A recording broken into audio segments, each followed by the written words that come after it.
kami tindak lanjuti kepada pemerintah. Jadi rapat ini tidak memerlukan korup.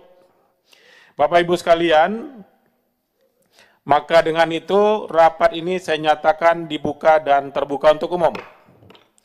Perlu saya sampaikan sebelum kita memulai rapat, ada beberapa ketentuan yang harus kita pahami bersama di forum yang berbahagia ini. Pertama, ketua rapat mengatur lalu lintas bicara, mengatur jalannya ketertiban rapat, dan mengatur agenda yang dibicarakan pada saat rapat hari ini. Bapak Ibu sekalian, pimpinan dan seluruh anggota Komisi 5 DPR RI, Bapak Ibu dari Asosiasi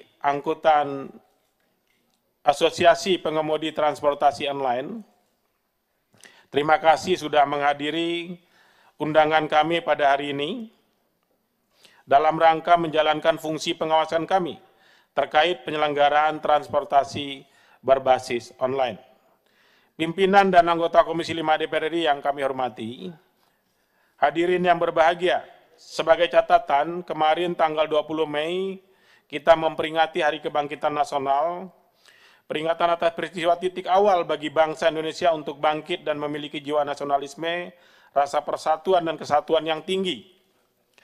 Salah satu founding father Indonesia, Bung Karno, pernah menyampaikan sebuah kalimat terkenal dan fenomenal. Jas merah, jangan sekali-sekali melupakan sejarah. Sejarah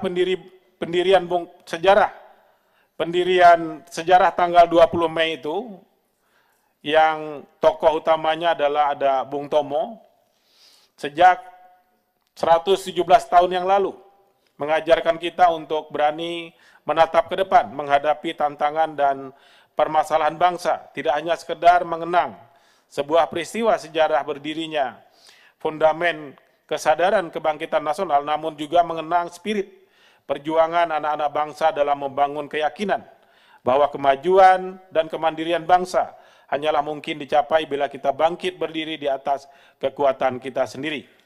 Kebangkitan adalah sebuah ikhtiar agar pembangunan yang akan megah tetap berpijak dan bertopang kokoh pada kepentingan rakyat. Hari ini, Rabu tanggal 21 Mei 2025, kita kembali memperingati salah satu hari bersejarah di perjalanan bangsa kita. Hari peringatan reformasi nasional. Semangat perubahan yang muncul dan aksi mahasiswa dan masyarakat luas saat itu tetap menjadi sumber motivasi kita hingga hari ini dalam melindungi prinsip-prinsip demokrasi dan keadilan sosial. Pimpinan anggota Komisi 5 DPR RI, Bapak Ibu dari Asosiasi Pengemudi Online yang kami hormati dan kami cintai, kami banggakan. Kemarin tanggal 20 Mei 2025 terjadi aksi bersama secara besar-besaran dari elemen-elemen pengemudi alat transportasi berbasis aplikasi atau umum, disebut aksi driver transportasi online dengan butir-butir tuntutan antara lain. Ini yang kami terima. Yang pertama, tuntutan untuk memberikan sanksi tegas kepada aplikator yang melanggar peraturan Menteri Perhubungan, Permen Hub nomor 12 tahun 2019 dan keputusan Menteri Perhubungan KP nomor 1001 tahun 2022. Yang kedua, penetapan batas potongan maksimal sebesar 10% dari pendapatan mitra pengemudi oleh perusahaan aplikator, menggantikan aturan saat ini yang dinilai kerap dilanggar hingga mendekati 50%. Hingga tuntutan untuk merevisi sistem penumpang. Sebuah kajian atas hasil survei yang kami monitor pernah dirilis oleh Badan Kebijakan Transportasi Kementerian Perhubungan di wilayah Jakarta, Bogor, Depok, Tangerang, dan Bekasi menyebutkan bahwa dari 2.655 responden masyarakat pengguna ojek online dan 2.016 responden mitra ojek online, terdapat sebagian besar masyarakat menggunakan jasa ojek online dari rumah sebesar 70,62% dan ke tempat kerja sebesar 29,57%. Jarak tempuh terjauh 4-8 km adalah sebesar 41,24% dan dengan maksud menggunakan untuk bekerja atau berbisnis sebesar 57,74%.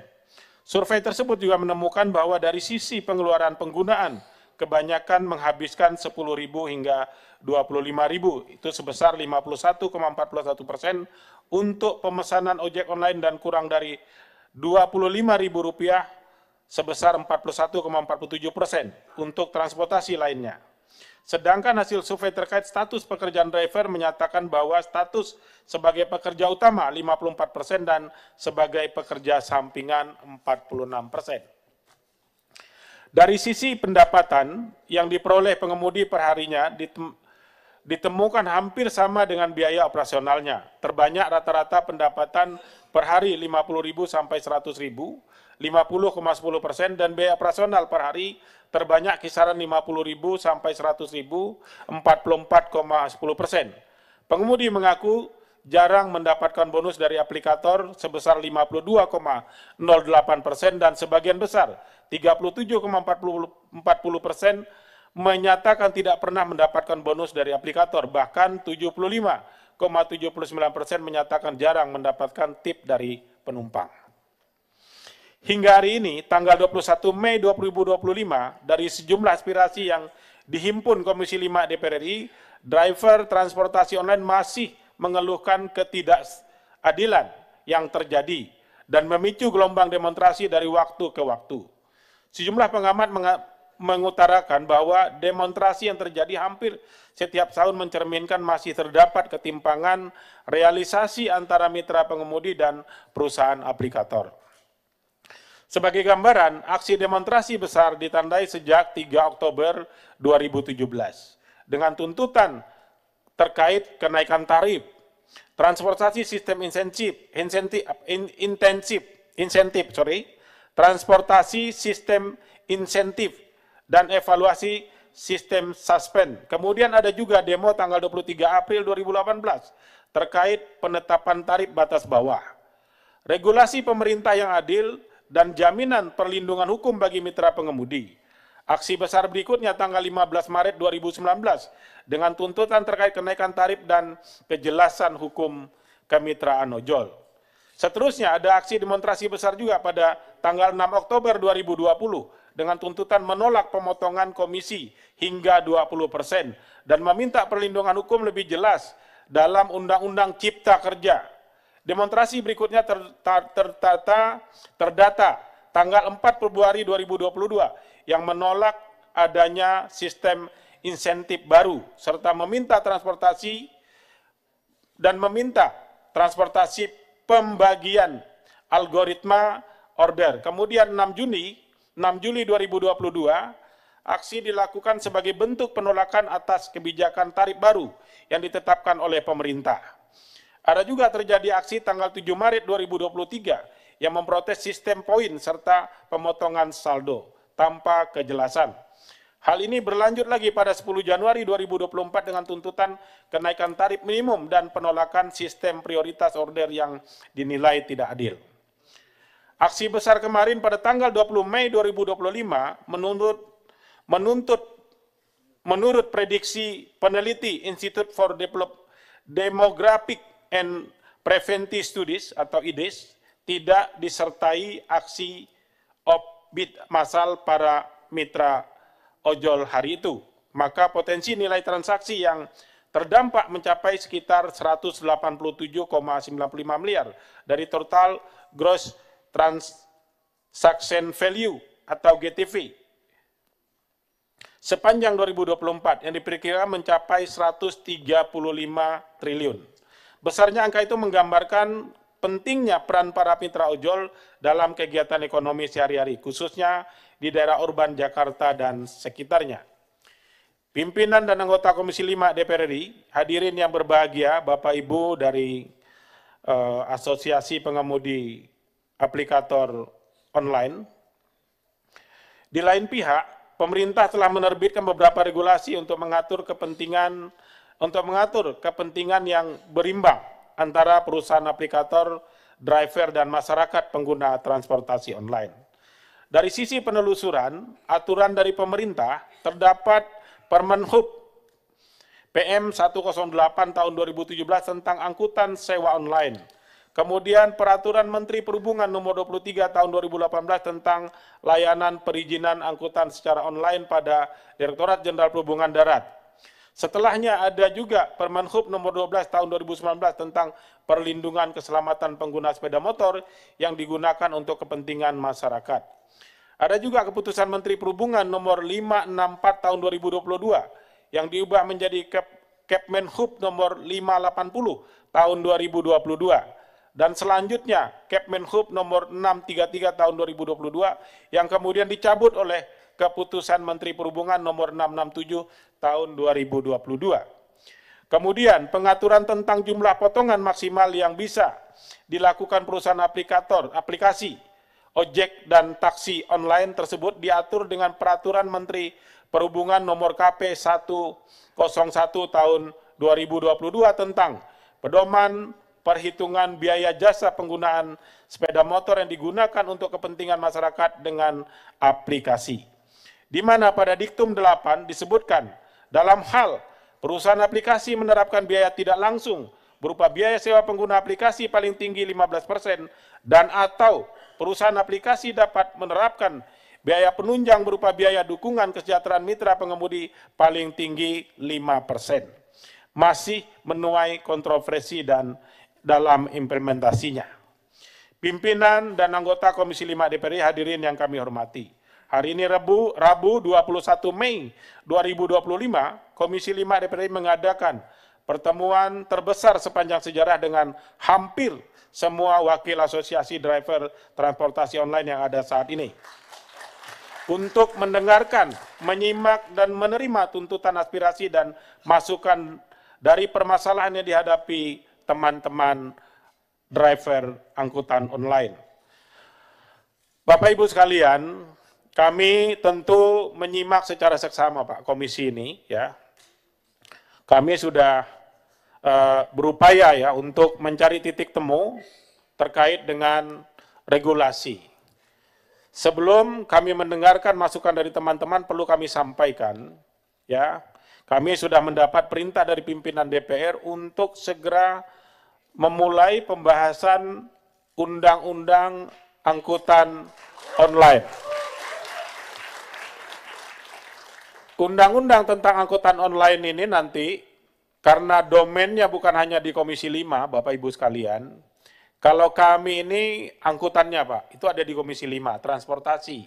Sistem yang dibangun untuk angkutan online itu di Kemendikbud itu di Komisi 1. Kemudian hubungan kerja antara driver dengan aplikator itu ada di Komisi 9, di Kementerian Ketenagakerjaan. Kemudian sistem pembayarannya itu ada di Komisi 11, hubungan dengan OJK. Jadi nanti ada juga Kementerian Hukum dan HAM. Ini perlu kami sampaikan, kalau melihat dari portofolio dari rumah besar penyusun ini nanti, saya berpikir atau saya bahkan mungkin berani menyimpulkan, ini nanti rumusnya pansus Pak. Bukan panja di Komisi 5, tapi pansus Undang-Undang Angkutan Online. Yang terdiri dari unsur Komisi 5 DPR RI, tapi nanti keputusan kita akan tunggu dari pimpinan ya, karena kami tentu kalau sistem yang dibangun oleh aplikator itu tidak ada di Komisi 5 Pak. Kami tidak pernah berhubungan sama Kemendikbud di sini. Kami juga tidak ada hubungan dengan yang sistem pembayaran yang dipakai saat ini untuk teman-teman pengguna ya, itu ada di Komisi 11 hubungannya dengan Otoritas Jasa Keuangan atau OJK. Ada juga pembicaraan terkait hubungan mitra dengan aplikator. Apakah hubungan kerja atau hubungan mitra? Ini karena terkait tenaga kerja itu ada di Komisi 9 saya tegaskan kembali. Jadi ada banyak nanti komisi yang akan dilibat. Belum lagi nanti soal apakah angkutan online ini nanti misalnya motor, akan kita atur dengan motor yang berjenis khusus misalnya. Ini misal saja, berarti nanti akan melibatkan lagi Kementerian Perindustrian. Bapak Ibu sekalian jangan khawatir, seluruh pasal ayat yang akan kita bahas nanti semua akan kita konsultasikan dengan teman-teman sekalian. Supaya isi dari undang-undang ini nanti adalah untuk kepentingan kita semua. Bukan kepentingan salah satu kelompok saja. Jadi nggak usah khawatir, ya kita akan libatkan semua stakeholder terkait dalam pembahasan undang-undang ini nantinya. Barangkali sebagai pengantar, itu dulu dari saya ya, kami hari ini, tugas kami adalah ditugaskan untuk mendengar masukan, saran, pendapat dari Bapak Ibu sekalian, driver online terkait dengan terutama masukan akan muatan nantinya terhadap undang-undang ini. Bapak Ibu sekalian, karena angkutan online ini belum masuk di jajaran prolegnas prioritas, maka kami akan bekerja cepat, Pak, untuk menyiapkan naskahnya dulu. Setelah nanti kami akan konsultasi lebih lanjut dengan pimpinan DPR. Nanti setelah naskah akademiknya selesai, kami akan paparan di Balek, dari Balek dibawa ke paripurna untuk ditetapkan menjadi prolegnas. Baru nanti mulai kita pada tahap pembahasan. Ini perlu saya sampaikan supaya nanti tidak lagi ada yang bertanya-tanya ini prosesnya seperti apa. Tadinya Pak, kita mau tempelkan di lalu lintas dan angkutan jalan, tapi karena ini spesifik, tidak bisa numpang di lalu lintas dan angkutan jalan, Pak. Karena tidak mungkin nanti sistemnya itu kita masukkan di lalu lintas dan angkutan jalan. Ini sementara hasil diskusi kami dengan berbagai pihak, biar ini leg spesialis, lebih baik dia berdiri sendiri, nanti namanya Undang-Undang Angkutan Online. Jadi dia leg spesialis, termasuk mengatur hubungan kerja, dan seterusnya, sistem potongan dan seterusnya. Nanti semua diatur di satu undang-undang ini saja. Saya rasa demikian sebagai pengantar. Selanjutnya, Bapak Ibu sekalian, kalau semua undangan kami ini kami kasih kesempatan untuk bicara, pastilah waktu kita ini tidak muat. Tidak cukup. 66 orang bergiliran bicara. 66 ini ngambil 5 menit saja, sudah berapa jam kita ketemu. Kalau usulannya itu saja, hanya mengulang saja, kan tidak efektif juga. Oleh karenanya, saya mungkin lebih kepada isu. Ya, isu yang dibawa itu kan pertama adalah soal potongan. Ya. Yang kedua soal hubungan kerja misalnya. Yang ketiga adalah tuntutan untuk segera dibuat undang-undang khusus yang mengatur tentang angkutan online. Kami sudah petakan ini, ya. Jadi 3 hal ini hal yang krusial hari ini yang memang belum diatur oleh pemerintah dan juga DPR. Jadi teman-teman sekalian, saya mohon pendapat dulu dari teman-teman Asosiasi Pengemudi Transportasi Online ya. Ini yang dijadikan juru bicaranya siapa? Supaya nanti cukup mewakili. Nanti kalau misalnya juru bicara yang ini ternyata yang disampaikan masih belum sesuai dengan keinginan yang lain boleh menambahkan.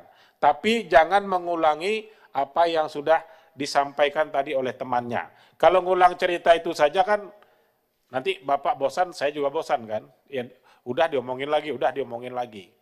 Nah, untuk ini kan karena belum ada nyampe ke kami nih, pemberitahuan ini, siapa yang akan menjadi juru bicara. Saya beri kesempatan dulu kepada teman-teman, ini yang jadi juru bicara ini dulu siapa untuk menyampaikan 3 hal tadi misalnya. Kalau dia ada di luar 3 hal tadi, nanti kita mengalir saja. Kenapa? Saya ingin rapat ini efektif, tidak bertele-tele, ujungnya jelas, kesimpulannya jelas, dan juga outputnya nanti jelas. Saya persilahkan kepada teman-teman dulu untuk urung rembuk, siapa yang, karena begini Pak, saya juga tidak mau nanti kalau jadi lu aja yang ngomong, kenapa kita nggak ngomong? Ini soal lagi nanti kita pulang. Ya, saya nggak mau. Ya, yang terpenting bukan siapa bicara Pak, tapi apa yang dibicarakan menyangkut kepentingan kita atau bukan. Itu yang paling penting. Bukan penting siapa yang bicara, tapi pembicaraan bersangkutan mewakili enggak kepentingan yang akan kita sampaikan semuanya. Saya persilahkan ke teman-teman untuk kompromi ya. Saya tidak menentukan siapa, silahkan siapa yang disetujui untuk berbicara duluan. Saya minta 3 aja dulu terhadap 3 hal tadi. Ya, kalau ada di luar itu, ini sudah lebih dari 3 ini. Ya, coba. Oke, siapa dulu ayo? 1, 2, depan nih 1. Nah, ada rumit kan? Izin Ketua, jadi kami kan di sini ada perwakilan-perwakilan nih, kayak R2 dan R4. Jadi agar kami tidak ada saling tindih, makanya kita forumkan dulu. R4 ini nanti akan yang berbicara siapa dan R2 yang membicara siapa. Begitu, baik, pimpinan. Silakan R4 yang berbicara siapa? Sepakati. Setuju enggak? Setuju. Siapa? Pak Ade ya? Pak Ade. Kemudian R2 siapa? R2 Pak Igun. Nanti sebentar Pak, kita dengar dulu apa yang dia sampaikan. Ya, nanti kita dengar dulu Pak, nanti saya kasih kesempatan Bapak bicara. Yang penting sana ngomong mewakili kepentingan Bapak, enggak yang dia bicarakan. Kalau tidak mewakili Bapak boleh bicara. Tenang aja Pak, biar perlu sampai besok pagi kita. Ya, kita ikuti. Terima kasih pimpinan, terima kasih. Ya, telanjur Pak kita, ketemu ini saya kangen juga sama Bapak-Bapak ini. Ya, baik Pak Ade dulu, habis itu Pak Igun. Silakan. Ya, Assalamualaikum warahmatullahi wabarakatuh. Terima kasih Bapak-Bapak, Ibu-Ibu.